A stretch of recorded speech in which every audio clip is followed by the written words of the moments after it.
My previous role, I did, as you know, as I mentioned before, brand strategy. I worked for Fortune 10 and brands, huge brands, highly corporate. And so tried to bring that corporate mentality to the church. And communications in the church is a different beast. Yeah. It's a different opportunity. It's an opportunity for care. It's a means by which you disciple your people. That doesn't mean we don't strive for excellence or use best practices or do all the same things. But there's a different layer to it. Hey, welcome to episode 4 of the second season of the Church Growth Interviews podcast. I'm Bart Blair, a church growth consultant, coach, digital strategist. That didn't come out very well, but that's what I do. I help churches. And Jason, our CEO at Missional Marketing, he also helps churches. I love helping churches. It is so much fun to be just talking with churches all day long, every day, and it never gets old because it's just actually get energized by it. Being able to just share and lean on and sometimes be the shoulder that they cry on because they're going through hard seasons or whatever it may be, but it's a blast to talk with churches. And today we get to talk to a great leader in a very influential church, Caitlin Van Wagoner. Caitlin Van Wagoner is the senior communication director. This church and her staff is so big. She's the senior communication director. They have another communication director underneath her. Caitlin is an amazing leader. She's been in this position for like 5 years at Watermark Church. Watermark's a huge church in Chuck. Bart will spend a second talking about that. Chuck's on our team. Sorry about that, Chuck. Yeah, Chuck and I don't look alike, sound alike, or think alike. I don't know where that came from. He's awesome.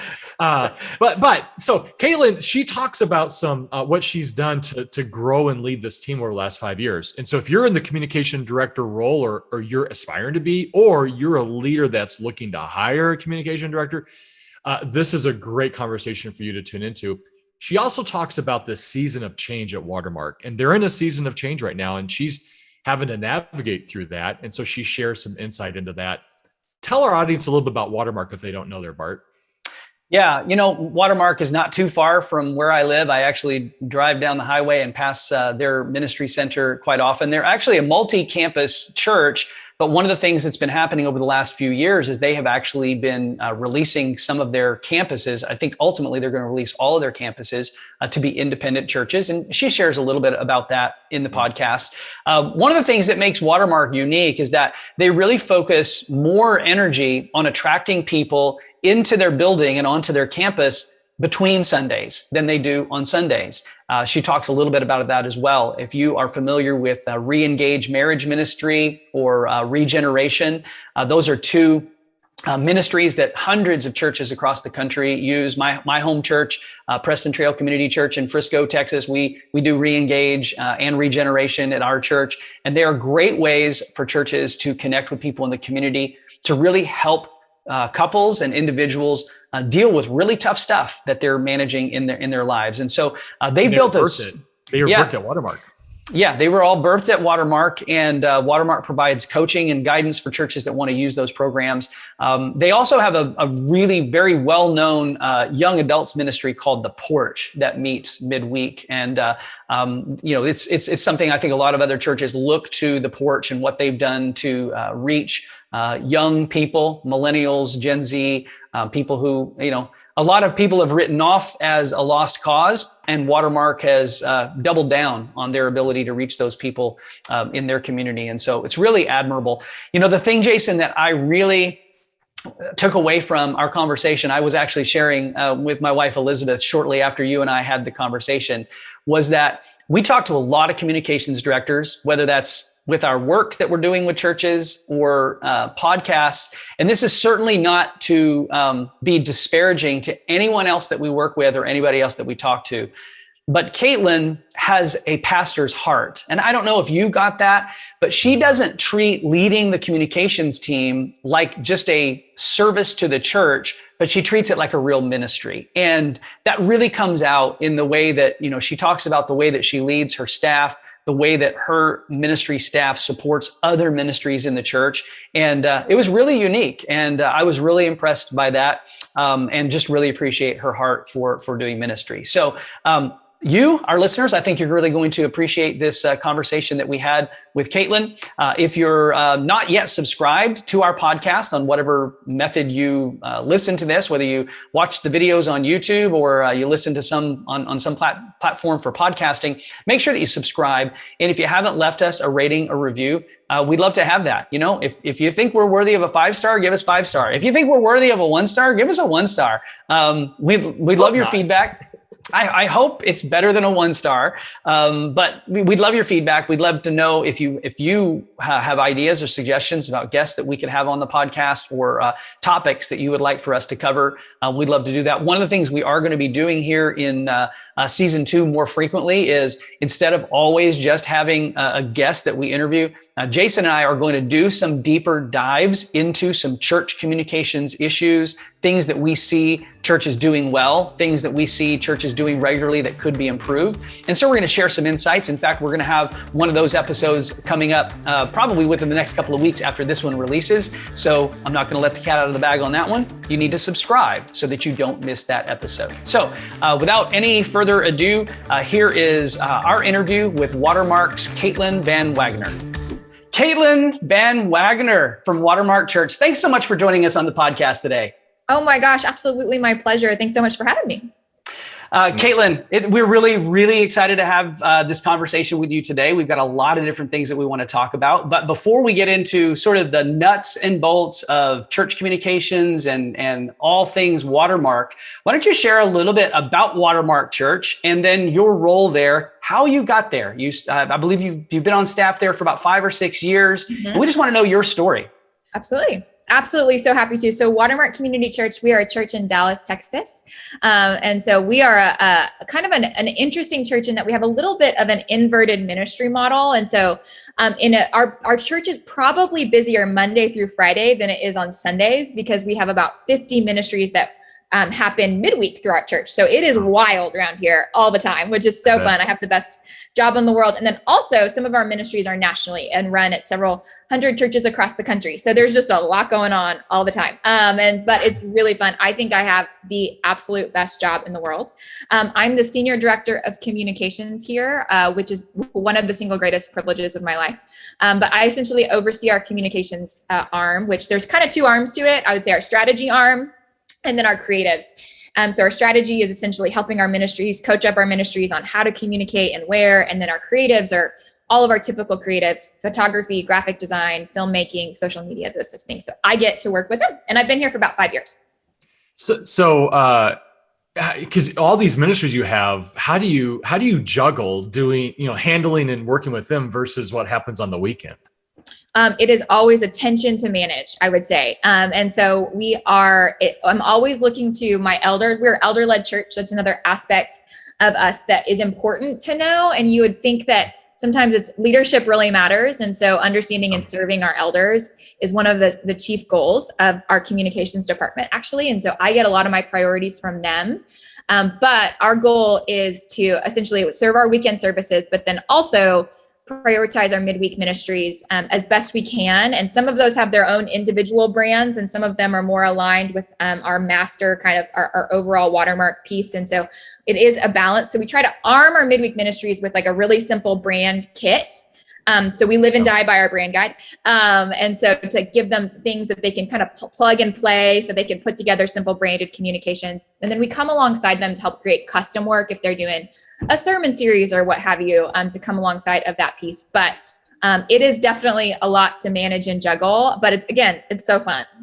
Now, yeah. And so you have a ton of, a lot of people that come to Watermark. What's it been like with coming out of COVID? Are you getting more and more people back in the seats?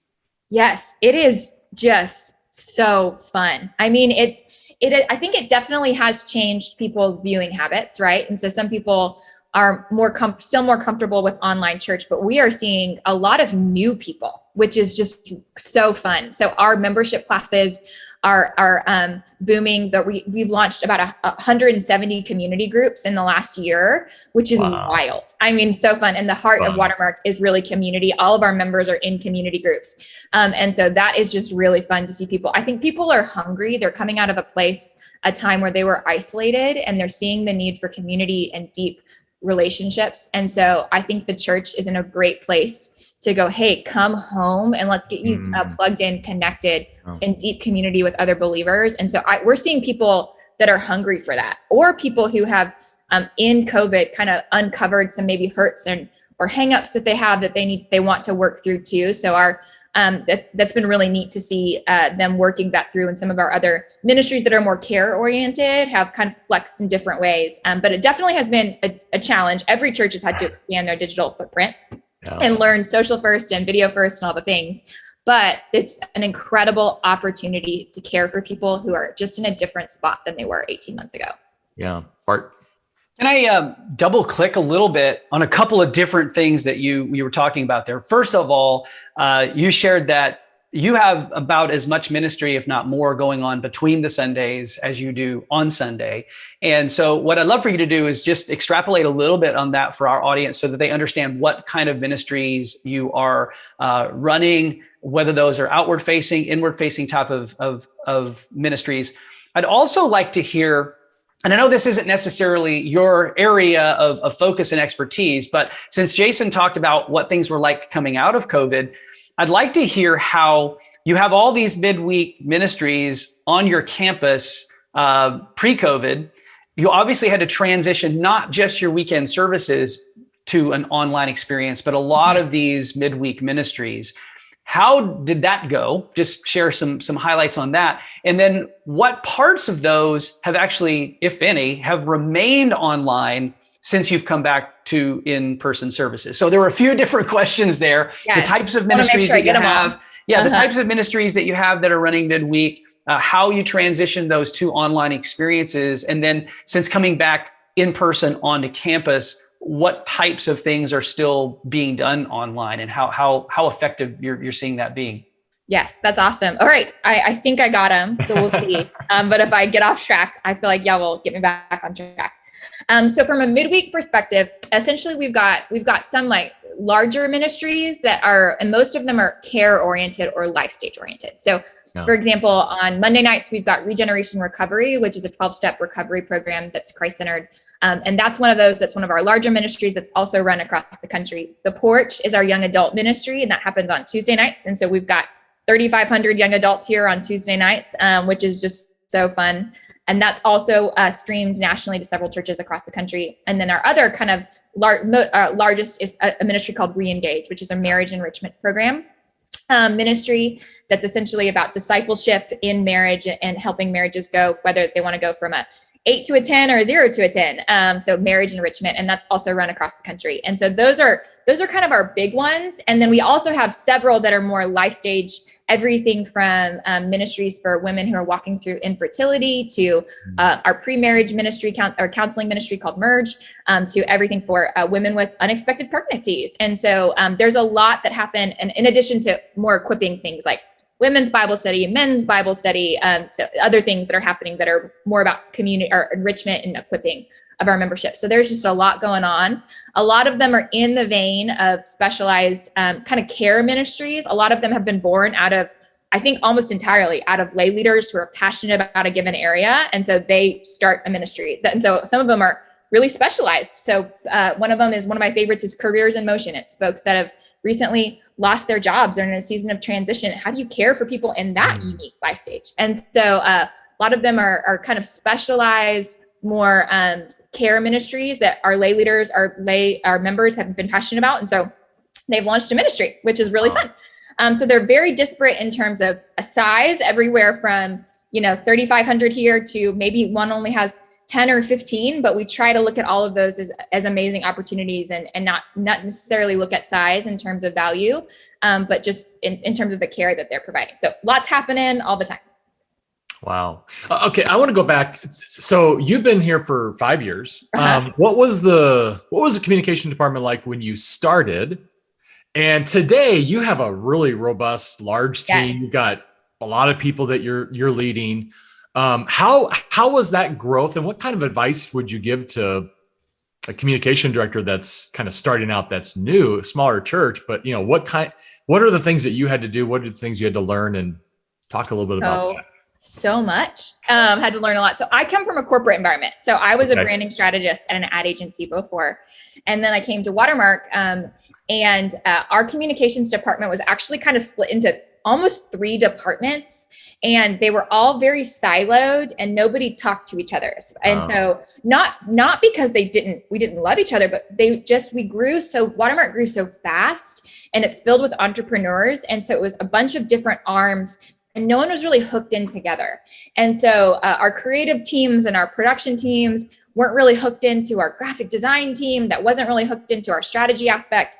And so when I came in, I led kind of a smaller communications team of 5 or 6 people that did mostly kind of internal communications, but that wasn't hooked into a lot of other communications related departments. And so over the last year, we've actually consolidated those 3 departments. That's now all communications. So, and it's one single process flow that runs from strategy all the way to execution. And so we have folks, we've completely reimagined and reinvigorated the way that projects get done and the way we serve ministries. And so because we've essentially broken down a ton of silos, everybody's gotten new job descriptions. My team is amazing, and they've just been troopers to go through all of that change. But lots of silos because which grew so fast and so entrepreneurial, and then not a really clear process. And so I come from a really high process place, and from a corporate perspective, and so we didn't have a ton of process here. Which just made things, I think, just less efficient. Everybody was working super hard, but nobody had taken the time to go through and think through the whole process flow. So my team is in the big middle of, we are now a team of, I think 25 of us that are all learning how to work together in a new way, which is wild and so fun. But really focusing on process, on serving our ministries really well through clarity. Clarity blesses people, process blesses people. And then also just because of the way we were oriented, we were really heavily focused on the weekend. And the goal is to spread out a little bit of the communication support across the midweek stuff. So we're in the middle of reinventing our process. But here's what I would say. If you're a new communications director, it took us, not me alone. Oh my gosh, I had so many people helping. It took us 4 years to get to the place where we were able to make this shift. And so we just had to do these incremental improvements to go, all right, we would improve something, and then we'd go, oh, that's kind of an arm sticking out. That doesn't really fit. And incremental to build trust with leadership, to build trust with the rest of the staff, to just kind of slog through it.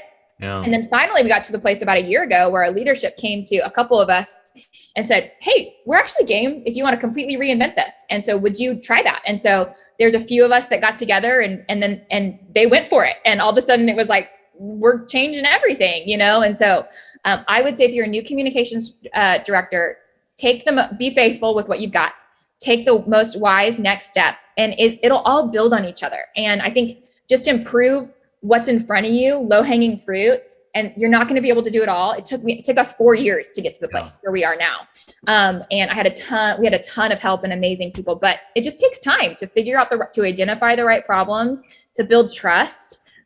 Trust is currency in ministry. And so you just got to do that. And then to learn how to work together. I made 1,000 mistakes in those. And so I'm really glad I had that 3 to 4 year buffer where I could make so many mistakes and understand even what problems to solve, because coming in day one, I would never have known. I would have tried to solve the wrong problem. So I don't know if that answers your question. Yeah, it does. I mean, most church communication directors get a little bit frustrated, right? Because maybe they're siloed and they just can't figure out how to bring everybody in. And like the worship in the weekend is always usually the top priority for most churches. So they've got their own thing going on. You have ministries lining up at your door, wanting time. It becomes kind of a headache for communication directors. Sure. We find ourselves counseling and coaching a lot of comm directors. Yes. Hey, it's okay. And it's relationship building. And that's the hard work of going, hey, build relationships with your ministry partners, Yeah. understand what they're after, how you can come alongside them, build trust. I mean,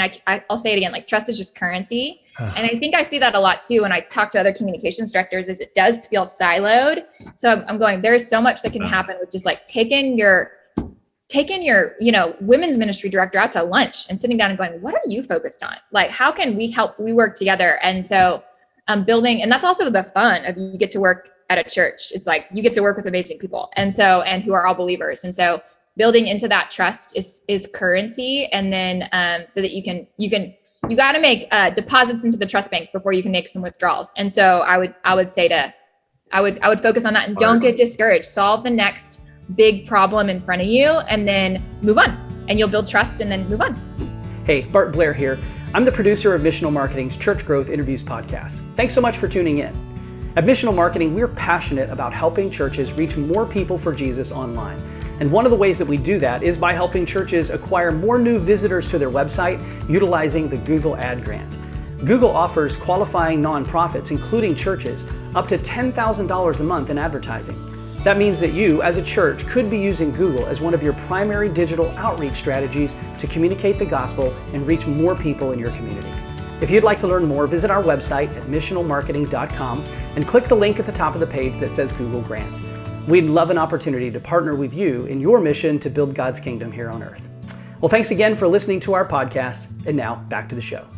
Yeah. So that's amazing advice. So from as a leader, what's one of the best things you've done to lead your own team?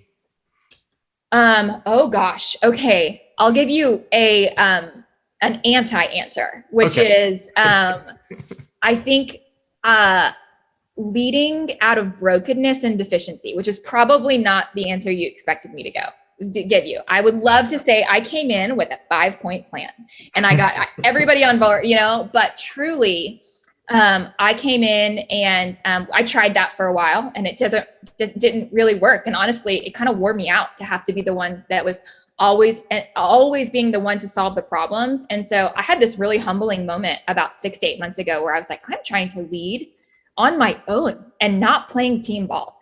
And so I went to my team a couple of months ago, and we were in the middle of this, massive transition. And in terms of structurally, but then also Watermark in general, which I'm sure we'll get to, is going through a big transition ourselves. And so went and go, guys, I need help. Will you help me solve these problems? And so we started to play team ball. And that is a game changer, because some of the best ideas honestly have come from my team and not from me. The best feedback I've gotten has come from my team and not me. And so I think leading through, I'm willing to make decisions and I'm willing to make calls. And sometimes as a leader, you have to. Yep. But leading through, will you help, deploying people, empowering them, and not trying to lead in a silo and not trying to think that you've got it all together, inviting other people into the solution, then they'll be bought in and support the solution. So I think I had a really humbling moment about 6 to 8 months ago where I was like, oh my gosh, I have a pride issue in my leadership, and had to go to my leadership team and ask for forgiveness. The others leaders on my team, my comms team, and go, I've tried to lead in a silo. Will you help me lead this? And it was like game changer. So I would go, I don't know if that's what answer you're looking for. I'd love to tell you how to find one. It's great advice. I would say the same thing. As a leader, of course, we have to make those calls sometimes, but stepping aside and letting the other people on the team be leaders is the greatest gift you can give yourself. I'm telling you. Truly. And usually better outcomes happen and better direction, and things get changed for the better. And that'd be my advice to communication directors. Like, you've got people underneath you that are probably pretty talented, but if you're blind to that talent, then you're not doing yourself any favors. Step out and that's the beautiful thing about working in a church is your professional life and your spiritual life are all kind of tied together. Yeah, they are. So for me, it was really fun because it was like it was like a spiritual revelation that I had. I was like, oh my gosh, I have pride in my work that I got to take to my team. And it was scary. I remember I was like in a team meeting with 20 faces looking at me. And I'm just like, I'll be completely honest with you. I'm like crying in my team meeting, and I'm not a crier. I'm not an emotional person. But they have told me, they're like, that was the moment we felt like a team. And that was the moment we were like, we're all in this together. And I was like, really? I'll cry more. But it is hard to lead out of brokenness and deficiency. But again, I think I just go, you see so many models of that and commands around humility and against pride in scripture. And I'll go, oh, turns out it was right, you know? Yeah, well, what you just said right there, I just sense that's the Spirit working through you and you submitting to his authority, let him do that. That's way to go. That's awesome. That's why when I say working at Watermark is like the single greatest privilege of my life, it's because I'm a different person because God's used this place professionally to refine me spiritually, which is like the cool thing. If you let it, the coolest thing about working in a church, the coolest thing about working at your church, you know? So yeah, exactly. Yeah. That, you know what, Caitlin, what you said there is pretty amazing. And we had a few minutes as we were getting to know each other before we pressed the record button. And one of the things that I sensed about you right out of the gate was that you understand and have a healthy perspective on the shepherding and the pastoral aspect of being a ministry leader. And Jason and I have the privilege of meeting with and having relationships with, literally hundreds of church leaders and specifically communications professionals. And the truth is, not everyone seems to get that. And so I appreciate that about you. And that's where I want to lead us sort of into our next topic of conversation, next area of discussion. And that is, we discussed offline a little bit, and you mentioned it just a moment ago, that Watermark has been going through some significant transition. There's been senior leadership transition, an elder transition. The church is transitioning campuses into their own independent churches. And anytime there is change in a church, whether the church is a church of 40 people or 40,000 people, that change creates disruption. That change creates anxiety. It creates opportunities to shepherd people and love people through that change and that transition. And so what I'd love for you to do is, to the degree to which, you're able to sort of peel back some layers here and point to some specific things, is how you have gone about as a leader of the communications department, choosing how to communicate, what to communicate, who to communicate to, what platforms to use. And there's a lot of different dynamic and a lot of different moving parts here, but what have been the things that have been most effective for you, and how would you coach others who are going through maybe similar situations that you're going through? That's so great. So there's so much there. And so I would say also, by way of context, my previous role, I did, as you know, as I mentioned before, brand strategy. I worked for Fortune 10 and brands, huge brands, highly corporate. And so tried to bring that corporate mentality to the church. And communications in the church is a different beast. Yeah. It's a different opportunity. It's an opportunity for care. It's a means by which you disciple your people. That doesn't mean we don't strive for excellence or use best practices or do all the same things. But there's a different layer to it. So that's by way of context of going, I learned that the hard way. So if you're bringing in that not everything works in the corporate world that it works. If you're one of those communications directors that have made the jumps, not everything is going to work. So you just want to make sure. And I've learned the hard way. I've had a lot of people strive for me. So by way of context, just to give just your listeners a little bit of context, because I don't know that everybody would know. I would doubt that most people would know. But here at Watermark, within the last year, we've had our senior leader step down, as well as another elder. And so we are just in a series of massive transition and change and determining what's next. And we are elder led. And so that's a really big deal to understand that piece. And then also, as you said, we're transitioning. We have been for about 3 or 4 years, but all of our campuses into independent local churches that are led by their own elders in their local context, because we think that's the best way. We found that that's the best way for our churches to be led, is to have elders in their own local context. So all of that's happening. So I think I've learned a lot over the last few months about what it looks like to care for people, your members specifically, in times of transition. So I have kind of 3 principles, for what I've kind of teased out. So if you'll allow me, one is, I think in a time of transition, and that could be, if you're a church of 10 or a church of 10,000, it could be a senior leadership change. It could be just any other transition. So I'm hoping these can be extrapolated. But number one is, I would say, know your North Star. And so for us at Watermark, that's honoring Christ, that's serving my elders, and caring for my members. All other priorities, that's my communications priorities. All of other priorities, ones that are even more external, are just not something I can focus on. So in those moments, especially when you likely have limited time is important, clarity is important. Know your North Star. And so for me specifically, the communications team, I serve, like in those moments of transition, it was like, I'm on the elder, like I'm here to serve my elders. And so that looks like going into meetings with them and helping them, giving them feedback, anticipating their communications needs, coming alongside of them and going, here's what I would do. And so really serving and building a deep relationship with my elder team, and deep respect for them. I would follow those men anywhere. And so it wasn't hard. But so really knowing my North Star is kind of the first principle that I would talk through. Yeah. The other is, so practically, what does that look like to communicate a transition? So I would recommend what we use is kind of an inside out approach. And so it is an art and not a science to determine who to tell what, when, in what order, because the order in which you tell people also communicates care and appreciation. So we started inside out. So with all of those transitions, we started with our staff. Because our staff are also all members. They're also all in community groups. They're also all leading ministries, and they're going to get a lot of questions. And so we want to make sure that they are cared for, because again, transitions are emotional. And so this is not just a logical thing we're working through. It's like, no, people are wrestling with this. And so we want to make sure they're cared for first, and that they're armed with the right information that can answer questions.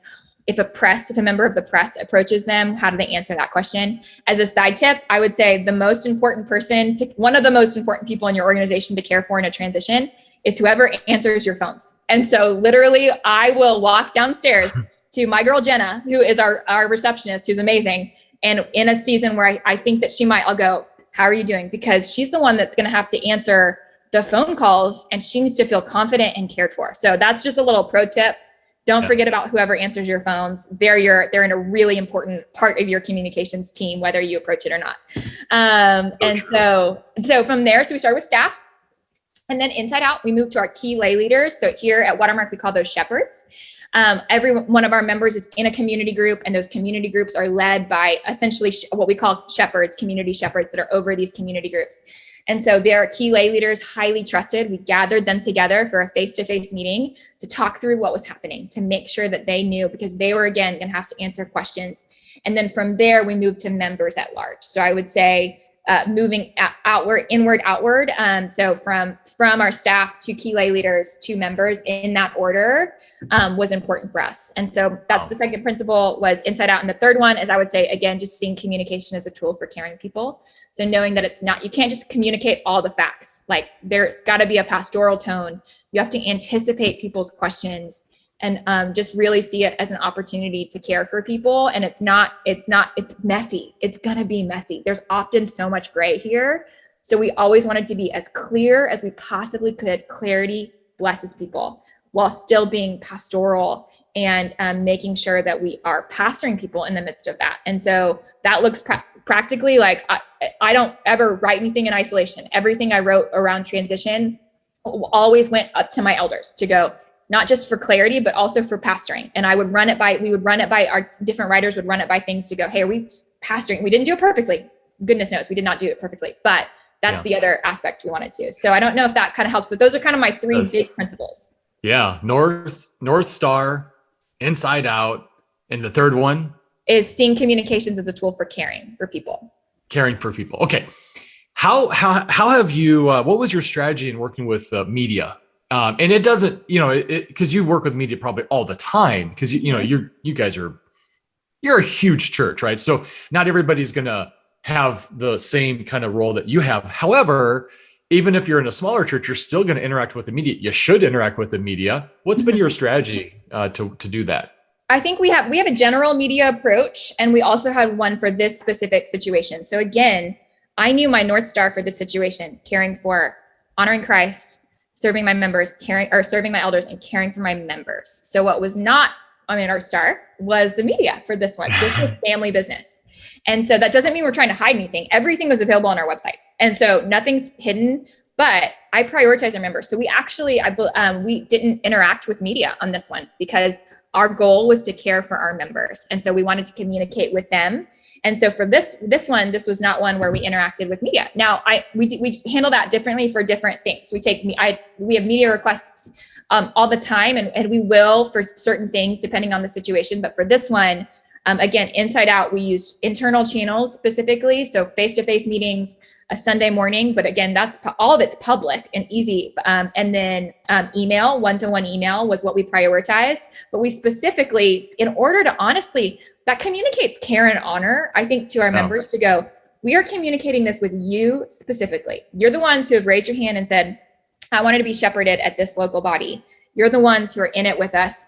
And so that is part of like who we chose was to prioritize. Hey, you can't listen to all the voices. We don't have unlimited time and energy. So we are going to prioritize and make a decision to interact primarily with our members on this. So prioritize all those. And that had to do with what communication channels we chose as well. Yeah. Well, let me ask you a question on that, because so you did not prioritize communicating to the media. However, the media was definitely picking up and running stories. So I'm sure you noticed that. I'm sure that you had some responsibility to sort of, whatever the media is producing, your church family is processing, they're digesting it, whether it's social media, print media, online articles, blog posts. Do you have a react and response process, something that you would implement if someone reports something or, promotes something that's truly false? Yes. How would you go about that? I think you have to, it's case by case basis. It's who is asking the question. What's the size of their publication? What's the reputation of the publication as well? And so we would make those requests differently. I think, so we process it in context of it's not any media, because we also get requests from a lot of different types of media or people. And so I think if it would be one thing if a certain paper of record who's a large publication versus others who are potentially not as widely known or potentially not as reputable. So we also make the decisions based on what the quality of the publication, if that makes sense. And so we don't feel a need to respond to every single thing. We want to equip our members to think biblically about things and to have clarity. That's who we're communicating with. Like that's our North Star. And so, and honestly, there is an element of, hey, we don't feel the need to answer everything said about us because we know what our North Star is. So really laser focused on that. So I don't know if that's an okay answer. Yeah, that is a good answer. Another one of our guests that by the time this podcast episode airs, probably one of the previous ones is Justin Dean, who was the communications director at Mars Hill in Seattle.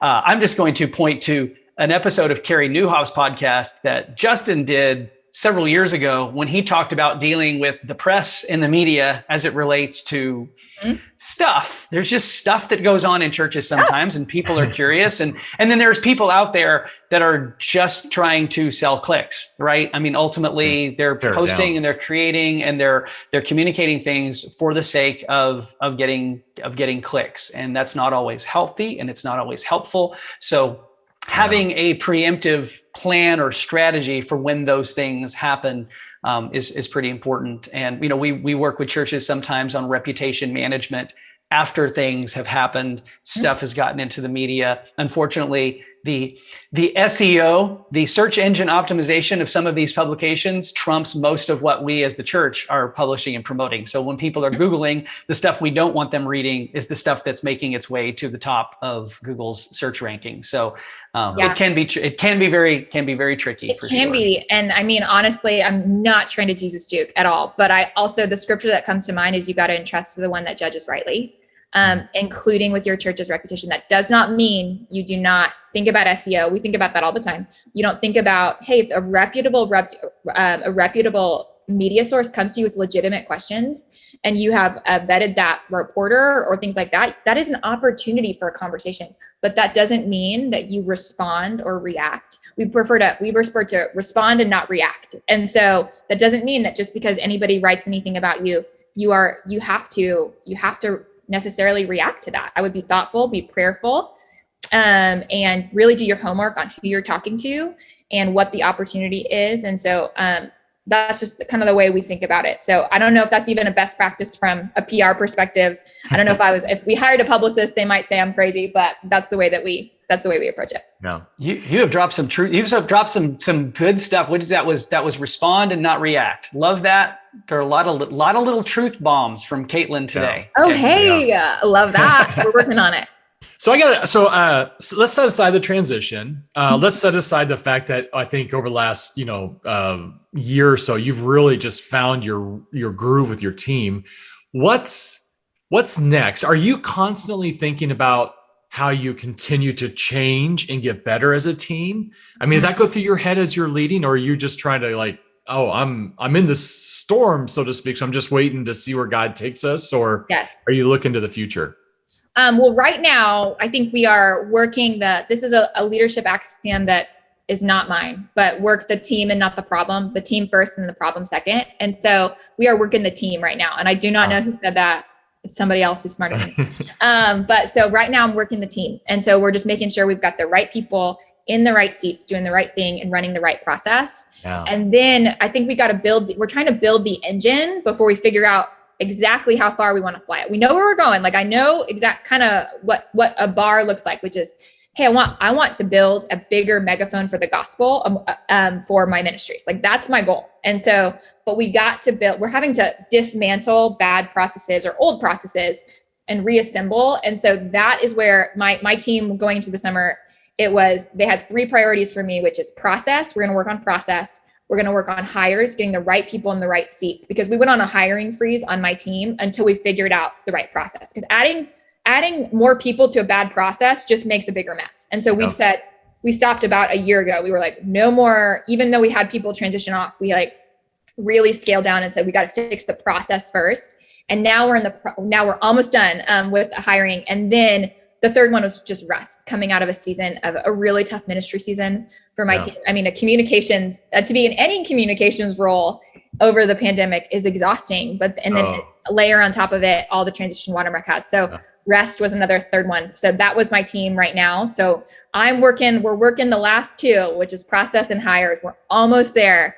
I think that we'll be there in about a month. And so we're about to unveil it to the rest of our staff in a couple of weeks.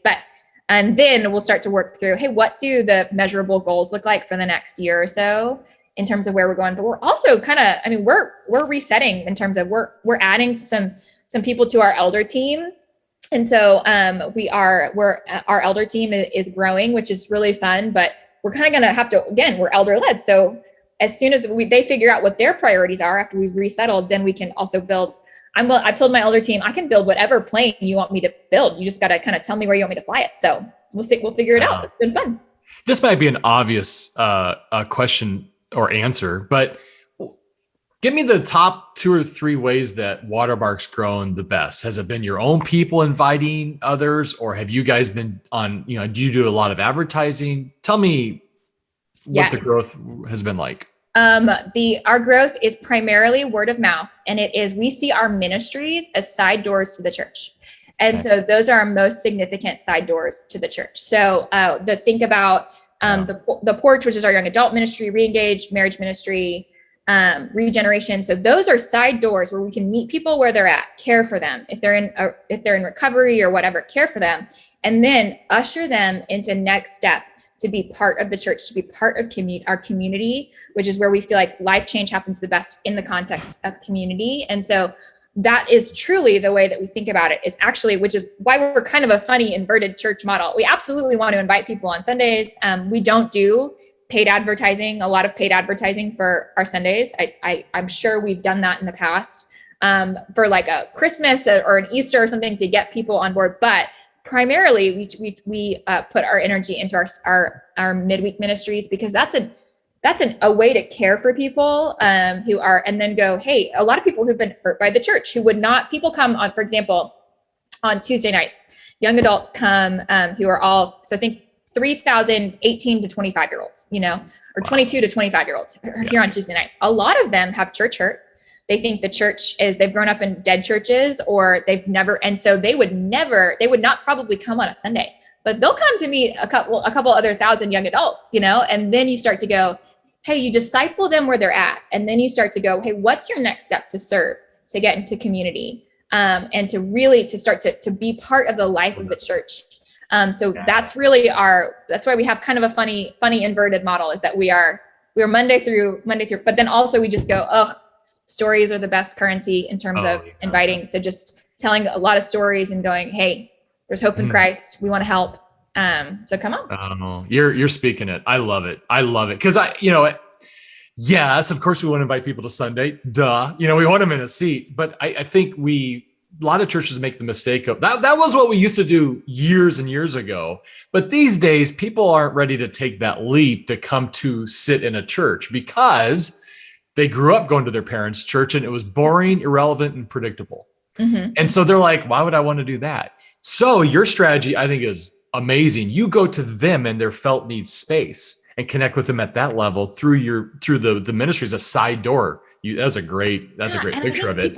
People see through, people just they see through, I think, the advertising and the flashy set. I'm like, that's not what they want. They want community. They want authentic relationships. That's what people are needing right now, especially post-COVID. So I go, oh my gosh, the best way to get people in your church is to invest in your members, and to make sure they're being discipled, and that they see the value of evangelism and going outward, but then inside out approach of going, you just want to disciple people really well. It's turns out, Jesus only had 12 and look what happened. And so I go, just, if you have anywhere to invest in your leaders, invest in your members, disciple them, make sure they understand the value of serving, of evangelism, and there's a gal on our team, Maddie. She's really smart. She's a former communication director at Northview, and she's on our team. And she painted this picture for me. She goes, what I tried to coach ministries on is, hey, we're not trying to help promote your ministry to reach the masses.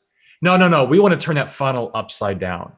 We want to help you reach the few, and those few reach the masses. And that's how you grow. That's healthy growth. That's the best way. That's sticky growth. That's the way you should be investing into your ministries. And I just love that picture of, that's the church. That's how it started. That's how it started. Jesus connected with a few, and from there it grew. And I love that approach. Yeah. All right, my friends. We've been talking a long time, and it is time for us to wrap it up. Caitlin, you have been so gracious with us to give us this hour of your time today, and I just want to say thanks. We'll get Jason here to Dallas sometime soon, and we'll all go grab some tacos or something. There you go. Get to see each other face to face. As we wrap up here, Caitlin, if our listeners or viewers would like to have a conversation with you, connect with you online, what's the best way for them to do that? You can find me on the Watermark website. So go to watermark.org and look for Caitlin Van Wagoner. You can find me and you can send me an email. Awesome. Hey, again, Caitlin, thank you so much. We really appreciate the work that you're doing, what Watermark is doing. And thanks again for spending time with us today. Of course. Appreciate y'all. Thanks for having me on.